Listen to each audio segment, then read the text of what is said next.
Guys, how are you doing? Welcome to a brand new video. It's your boy Simon with SAS Golf, and today we're going to be talking about your local pitch and putt, your par 3 course, your beginner course, and what it can do for you. This whole video is basically going to give you the advantages of why a pitch and putt can benefit a single figure handicapper, a mid handicapper, a total beginner, and why you should not stop going to these. Okay guys, let's get into the video. 5 reasons why you should be using the local pitch and putt a lot more often than you actually do now, and why it's going to make you such a better golfer. Right, here's a quick idea of what the par 3s look like, so in terms of the greens, the size, condition, the rough, and everything like that. So really nice little par 3 course, something that I really want to add on to my practice regime a lot now. Okay, so let's get into it. So number 1, efficiency. Par 3s, all going to be maximum 120 yards and all the way down to 60 yards into the flag off every tee box. And when we talk about efficiency, 70% of the game is going to be played within these yardages. So why shouldn't you be practicing 70% of the time on this part of the game?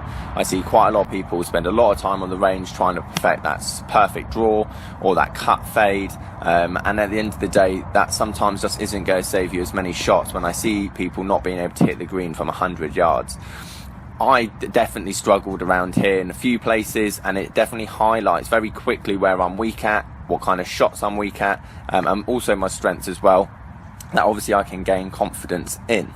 Number 2 is going to be actually pitch and putts, especially compared to hitting a 100-yard wedge shot in the course, is actually harder. I mean, a lot of these greens are a lot smaller, you're playing off different lies, and also the rough and the greens aren't what you might be normally used to in terms of the speed, in terms of the layout.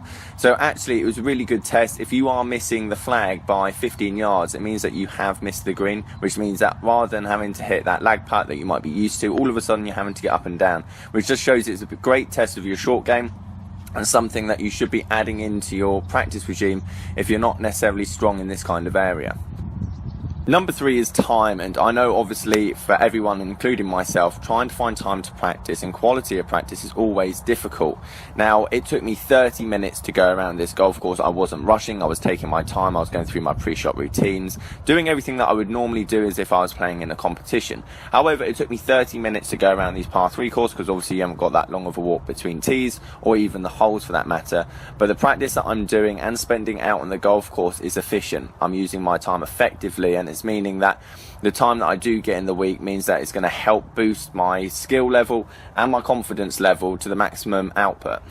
Following on from number 3, number 4 is actually confidence, and I think this is something that I've found very difficult in the past, especially when you're playing a good round of golf. So the scenario is you're ripping it off the tee, you found it in the middle of the fairway, and all of a sudden you've got 100 yards to the flag, you've got 80 yards to the flag, but you're standing over it, just imagining the shots that you played for maybe last week that weren't as good, or your last round that weren't as good, because you're not practicing this 100 yards, 80 yard wedge shot, which can be tricky at times. If it's not a full swing, it can be tricky, and it's something that all of a sudden that should be an advantage. You've done the hard work, you've gotten down the middle of the fairway, all of a sudden you should be reaping the rewards, putting it in the middle of the green, and hopefully giving yourself that birdie chance out on the golf course.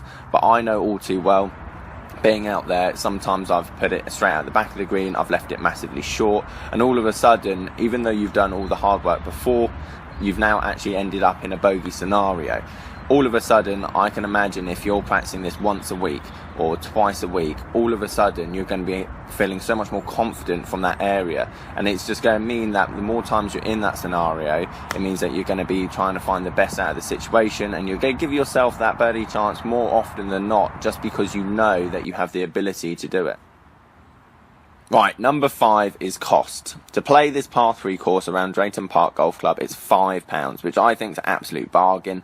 If you think and compare it to, say, a bucket of balls on the driving range, for example, I know what time should be used more often than not. I see a lot of people hit a lot of golf balls, and I think if they traded one bucket of balls to come and hit and go and play around this par 3 course, which take roughly the same amount of time, they'll see a drastic improvement in their game, and also it's not going to be breaking the bank when it comes to practicing.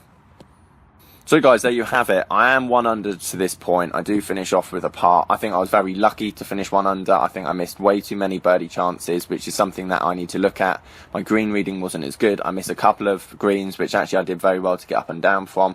But I don't think my putts were as strong as they could be. And again, that just highlights an area through this 30-minute practice that actually that's something I need to go away and have a look at if I want to try and improve my scoring.